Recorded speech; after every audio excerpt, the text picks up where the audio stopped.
Assalamualaikum warahmatullahi wabarakatuh. Latihlah diri kita untuk meluahkan perasaan hanya kepada Allah Subhanahu wa taala.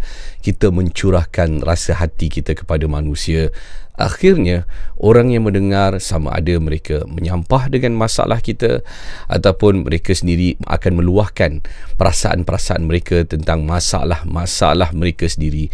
Akhirnya kita sekadar meroyan, sekadar mungkin mengumpat, mungkin bercakap tentang orang-orang yang kita tak suka dan sebagainya, tidak akan menyelesaikan masalah, malah berkemungkinan besar menambah dosa.